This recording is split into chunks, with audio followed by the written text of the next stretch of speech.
ఈ డబ్బులే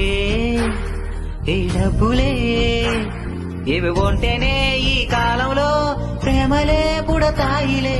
క్యాస్టులే ఏ మతములే ఇవి చూసిదా ఈ కాలంలో పిల్లనే ఇస్తారులే. తాతదో ముత్తాతదో కొన్ని ఎకరాలే నీకు ఉండాలే. అప్పుడే నీ పెళ్లికి అంతరాలు చెరిగే. మనసులు గుణములు చూసి పెళ్లిళ్ళు చేస్తే ఆ పెళ్లి అద్భుతం అద్భుతం.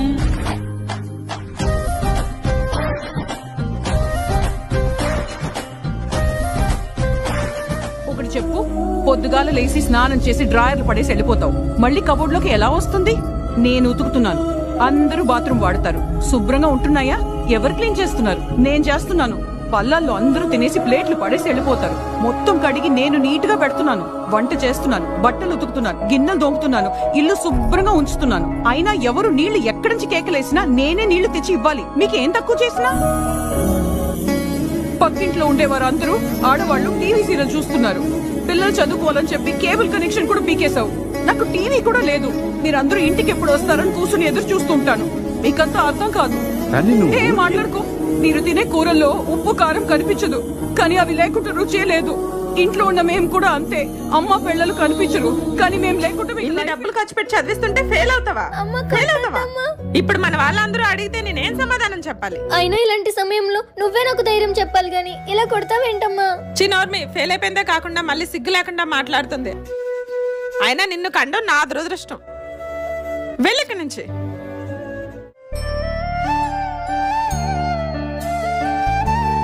అయినా 10th లో 9 పాయింట్స్ తెచ్చుకున్న నా కూతురు ఇప్పుడు ఫెయిల్ అయిపోయిందంటే నిజంగా దానికి ఆ సబ్జెక్ట్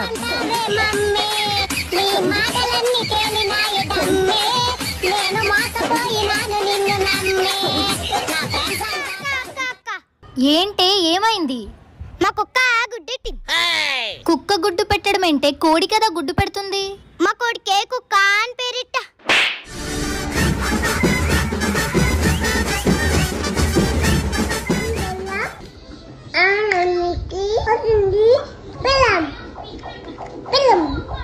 నా పెళ్లితో నీ అబ్సెషన్ ఏంది? నాకు అర్థమైతే లేదు. విషయం కోసం నా కడుపు కొట్టాకు. బతకని మా మొగోళ్ళు ఇంకొన్ని రోజులు ప్రశాంతంగా. అమ్మ పన్ను తీసేశాను, శుద్ధంగా పన్ను వచ్చేసింది. నువ్వు ఇంకా ఒక రోజంతా ఏం మాట్లాడకూడదు.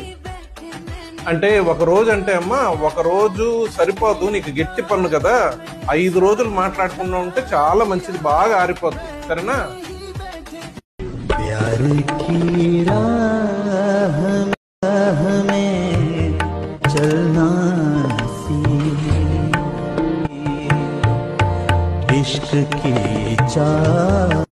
అమ్మ పన్ను తీసేశాను, శుద్ధంగా పన్ను వచ్చేసింది. నువ్వు ఇంకా ఒక రోజంతా ఏం మాట్లాడకూడదు. అంటే ఒక రోజు అంటే అమ్మ ఒక రోజు సరిపోదు, నీకు గట్టి పన్ను కదా. 5 రోజులు మాట్లాడకుండా ఉంటే చాలా మంచిది, బాగా ఆరిపోద్ది. సరేనా?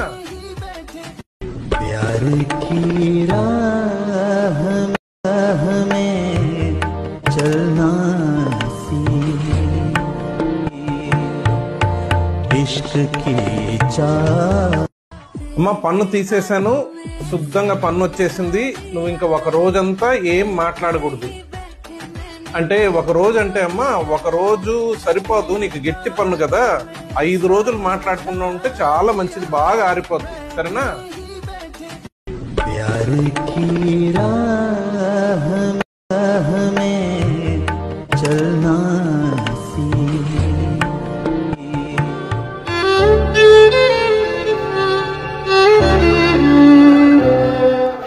అమ్ములు ఈరోజు పని చేసి వచ్చిన 300 వచ్చినాయి. మనం కూడా అందరిలాగా పండుగ చేసుకున్నాం. అయినా 300కి ఏమొస్తుంది నాని? కిరాణం షాప్ పోయి ఏ వస్తువు కొన్నా 200 నుంచి 300 అవుతుంది నాని. మనం ఏం కొంటాం? ఉన్న దాంట్లోనే ఏదో ఒకటి సరిపెట్టుకుందాం అమ్ములు. అయినా మన మధ్యతరగతి కుటుంబాలకు సరిపెట్టుకోవడమే అయిపోతుంది జీవితం. ఏ మాట కా మాట మన మధ్యతరగతి కుటుంబాలకు ఆశలు ఎప్పుడు తీరవు నాను, ఆశలు ఎప్పుడు తీరవు నాను.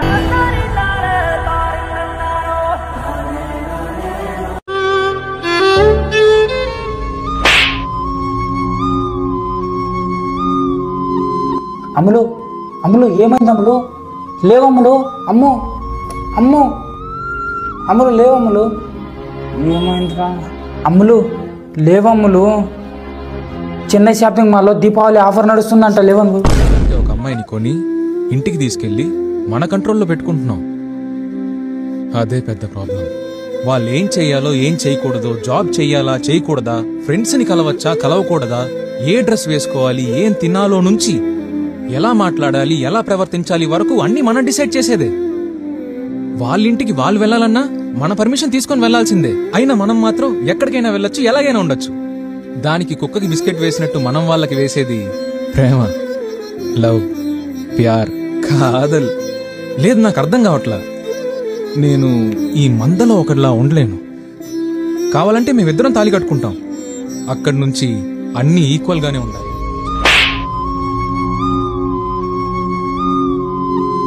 అమ్ములు అమ్ములు ఏమైంది అమ్ములు? లేవమ్ములు, అమ్ము అమ్ము అమ్ములు లేవమ్ములు. ఏమైందిరా? అమ్ములు లేవమ్ములు, చెన్నై షాపింగ్ మాల్లో దీపావళి ఆఫర్ నడుస్తుందంట, లేవమ్ము. ఒకటి చెప్పు, పొద్దుగాల లేసి స్నానం చేసి డ్రాయర్లు పడేసి వెళ్ళిపోతావు. మళ్ళీ కబోర్డ్లోకి ఎలా వస్తుంది? నేను ఉతుకుతున్నాను, అందరూ బాత్రూమ్ వాడతారు. శుభ్రంగా ఉంటున్నాయా? ఎవరు క్లీన్ చేస్తున్నారు? నేను చేస్తున్నాను. పళ్ళల్లో అందరూ తినేసి ప్లేట్లు పడేసి వెళ్ళిపోతారు. మొత్తం కడిగి నేను నీట్ గా పెడుతున్నాను. వంట చేస్తున్నాను, బట్టలు ఉతుకుతున్నాను, గిన్నెలు దోముతున్నాను, ఇల్లు శుభ్రంగా ఉంచుతున్నాను. అయినా ఎవరు నీళ్లు ఎక్కడి నుంచి కేకలేసినా నేనే నీళ్లు తెచ్చి ఇవ్వాలి. మీకేం తక్కువ చేసినా? పక్కింట్లో ఉండేవారు అందరూ ఆడవాళ్లు టీవీ సీరియల్ చూస్తున్నారు. పిల్లలు చదువుకోవాలని చెప్పి కేబుల్ కనెక్షన్ కూడా పీకేశావు. నాకు టీవీ కూడా లేదు. మీరందరూ ఇంటికి ఎప్పుడు వస్తారని కూర్చుని ఎదురు చూస్తుంటాను. మీకంతా అర్థం కాదు. ఏం మాట్లాడుకో. మీరు తినే కూరల్లో ఉప్పు కారం కనిపించదు, కానీ అవి లేకుండా రుచే లేదు. ఇంట్లో ఉన్న మేము కూడా అంతే. అమ్మ లేకుండా మీకు లైఫే లేదు.